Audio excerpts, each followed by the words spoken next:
जय भीम साथियों। आज मैं एक बड़ी ही गंभीर मुद्दे पर बात कर रहा हूँ।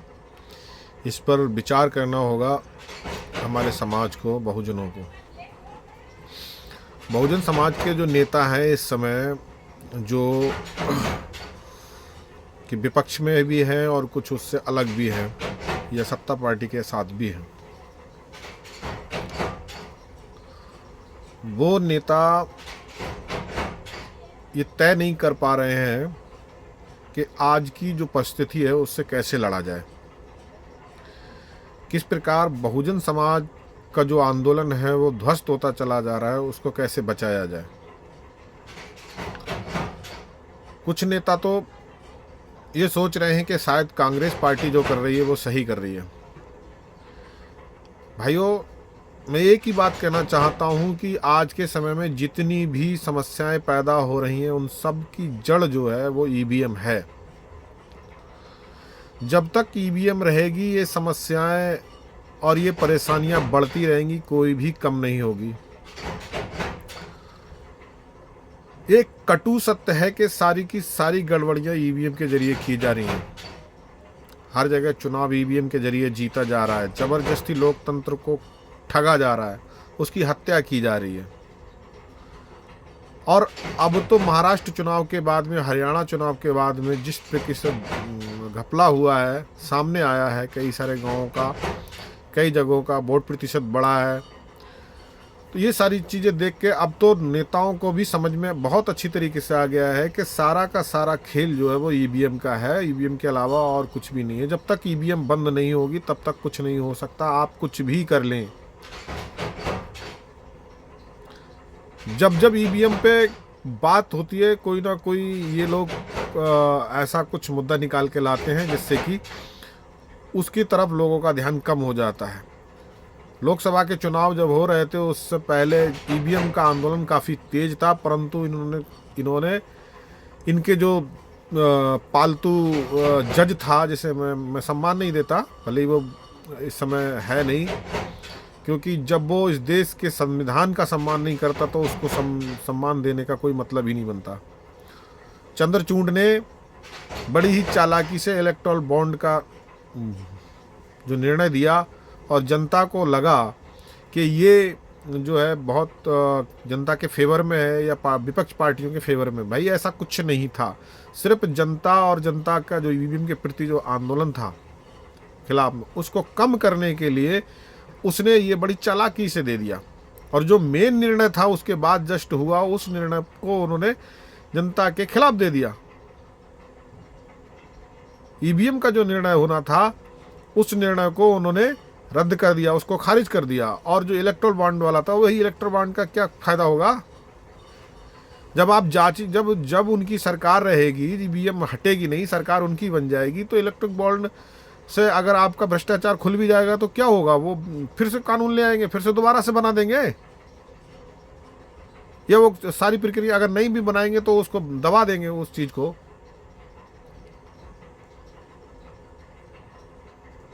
बहुत सारे लोग, बहुत सारे नेता सोच रहे हैं, कांग्रेस के लोग जो है, कांग्रेस के नेता, अरे भाई कांग्रेस नहीं करेगी, कांग्रेस मिली हुई है, ये समझना पड़ेगा। का सारा पाप जो है किया धरा सिर्फ कांग्रेस का है और किसी का नहीं है। कांग्रेस ही ईवीएम लेके आई थी, बहुत अच्छी तरीके से जानती है ईवीएम में घपला होता है, वो खुद करती थी, तो क्या वो उसको पता नहीं होगा क्या? लेकिन फिर भी आज जो बोल रहे हैं वो सिर्फ पब्लिक की दबाव में बोल रहे हैं, वो भी बहुत थोड़ा बहुत बोल रहे हैं। अभी देखिए 3 तारीख को उनकी मीटिंग हुई थी चुनाव आयोग के साथ में, बहुत सारे डेलीगेशन गया था, उनका बहुत बड़ा डेलीगेशन गया था। सारे पुराने बड़े बड़े बोलचाल वाले नेता जो बाहर बड़ी बड़ी डींगे हाँक रहे थे, वहाँ पर जाके ईवीएम का मुद्दा तक नहीं उठाया उन लोगों ने। शायद किया हो, 1-2 बात की हो तो की हो, वरना इन्होंने उसके बारे में बोले तक नहीं वो लोग।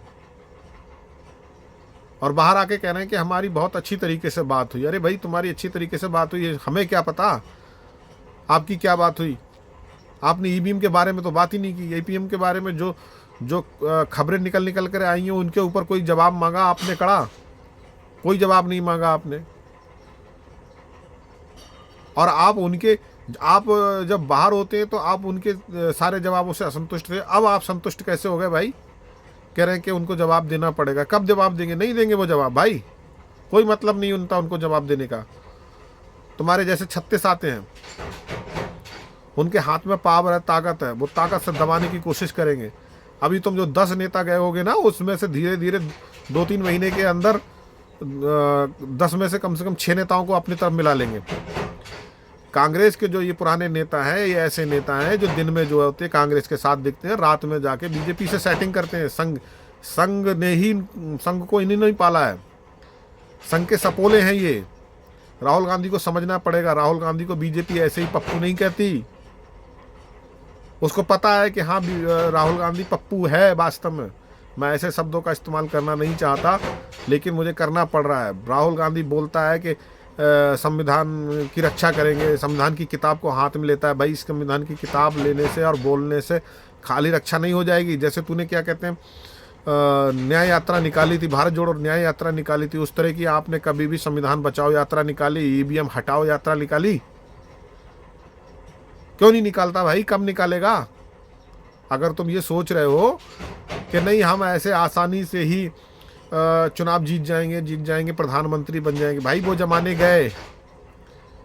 आज सत्ता जो है एक तानाशाह के हाथ में है, सारा पावर उसके हाथ में है। वो जैसा चाहेगा वैसा करेगा, तुम्हारा वजूद खत्म कर देगा। ईवीएम हटाओ, संविधान बचाओ, ईवीएम हटाओ, देश बचाओ यात्रा क्यों नहीं निकाल रहे तुम? मल्लिकार्जुन खड़गे जी बोल रहे थे, उसके बावजूद भी आपने उसके बारे में क्या आगे निर्णय लिया, क्या बात की?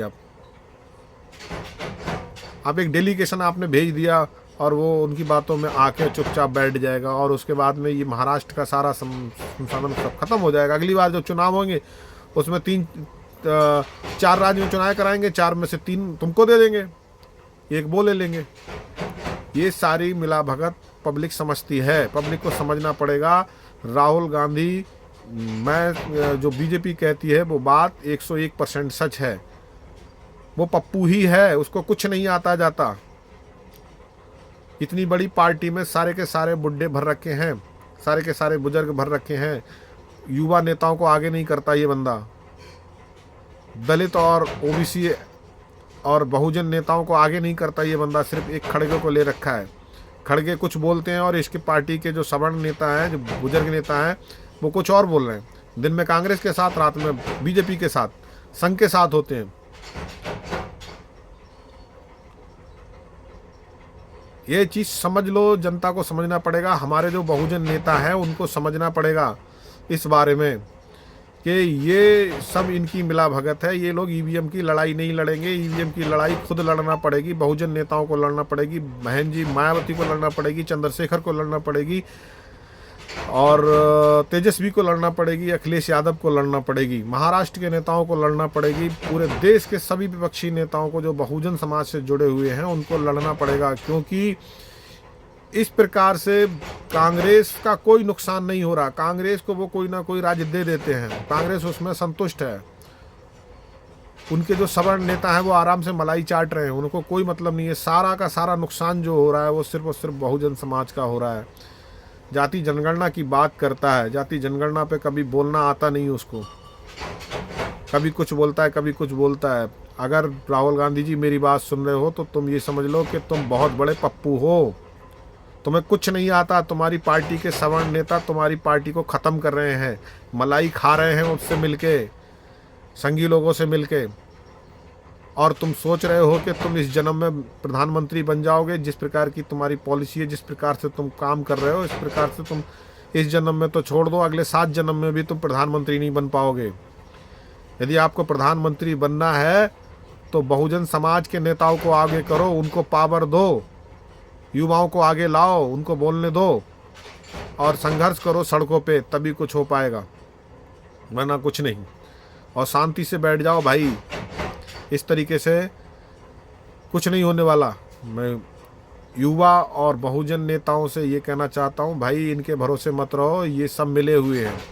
ये 3 पार्टियाँ हैं, क्या कहते हैं, एक भारतीय कम्युनिस्ट पार्टी है, कांग्रेस पार्टी है और बीजेपी है।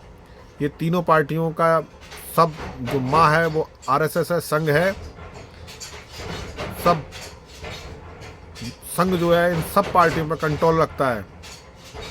कम्युनिस्ट पार्टी ने एक नास्तिक वर्ग को अपने साथ मिला रखा है, बीजेपी ने धार्मिक वर्ग को अपने साथ मिला रखा है, हिंदू वर्ग को, और जो कांग्रेस है उसने मुस्लिम समाज को अपनी तरफ कर रखा है। बस दो पार्टी संसद में होती हैं तो एक सड़क पर लड़ने का नाटक करती है, कभी कोई संसद में पहुंच जाती है, कभी कोई संसद में पहुंच जाती है। कांग्रेस और बीजेपी कभी संसद में होती है, कभी कांग्रेस विपक्ष में, कभी वो पक्ष में, कभी बीजेपी पक्ष में तो कांग्रेस विपक्ष में। यही इनका खेल चल रहा है। मावन मेश्राम कोई गलत बात नहीं कहते, मुझे लगता है जो वो कहते हैं वो सच है। इस चीज़ों से निपटना होगा हमारे बहुजन नेताओं को। बहुजन नेताओं को अलायंस अलग अपना बहुजन अलायंस बनाना होगा, जिसमें युवाओं को और ख़ास करके बहुजन समाज के युवा नेताओं को आपने साथ आगे लाना होगा, तभी कुछ कर सकते हो, अन्यथा कुछ नहीं कर सकते आप लोग। ईवीएम के जरिए उन्होंने पूरे देश पे कंट्रोल कर रखा है। देश की सारी संस्थाएं उन्होंने अपने कब्जे में कर रखी हैं। चुनाव आयोग से लेके न्यायालय के जितने भी भ्रष्ट अधिकारी हैं, बड़े बड़े जज उन्होंने कंट्रोल में कर रखे हैं। वो कंट्रोल में ही नहीं, वो उनकी विचारधारा से निकले हुए हैं।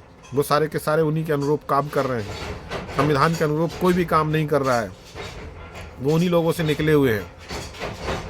सारे के सारे फैसले बहुजन समाज के खिलाफ किए जा रहे हैं, बहुजन समाज को लड़ाया जा रहा है, लेकिन आप समझ ही नहीं पा रहे। आप कब सड़कों पे निकलेंगे, कब ईवीएम के खिलाफ बोलेंगे? भाइयों, कुछ भी करने की ज़रूरत नहीं है कहीं पर भी, सिर्फ और सिर्फ ईवीएम के खिलाफ आप लड़ाई लड़ो। जब आप ईवीएम के खिलाफ लड़ाई लड़ोगे तो बहुत कुछ सुधर जाएगा, बहुत कुछ अच्छा हो जाएगा। परिस्थितियाँ जिस दिन ईवीएम बंद हो गई, समझ लो मोदी और मोदी का पूरा गैंग, भाजपा सरकार और भाजपा सरकार की जितना कैबिनेट है, उनमें से 99% लोग देश छोड़ के भाग जाएंगे विदेश में।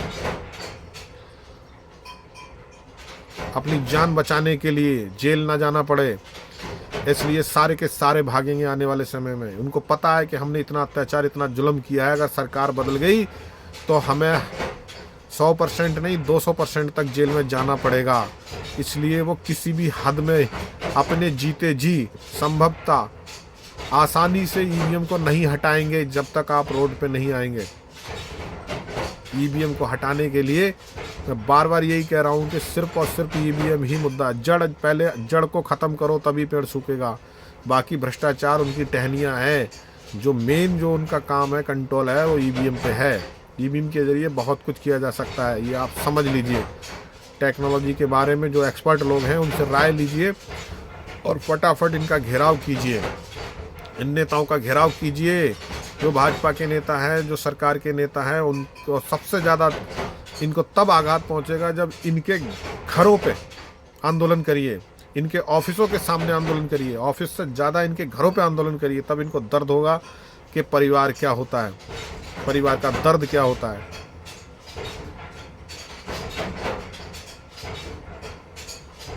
हिंसा मत करिए, अहिंसावादी आंदोलन करिए, मगर इनके घरों के सामने करिए। जब बैठोगे एक लंबे समय तक, तब इनको पता चलेगा कि हम सबसे घिर जाएंगे। तब ये लोग डर के या तो देश छोड़ के भागेंगे या फिर ईवीएम को बंद करेंगे। और ये राहुल गांधी को मैं आखिरी बार कहना चाहता हूँ, भाई अगर तुम प्रधानमंत्री वास्तव में बनना चाहते हो, इस देश को बचाना चाहते हो, संविधान बचाना चाहते हो, तो सबसे पहले सबसे ज़्यादा ताकत से ईवीएम की लड़ाई लड़ो, ईवीएम को बंद कराओ, अन्यथा कुछ नहीं हो सकता। जय भीम, जय भारत।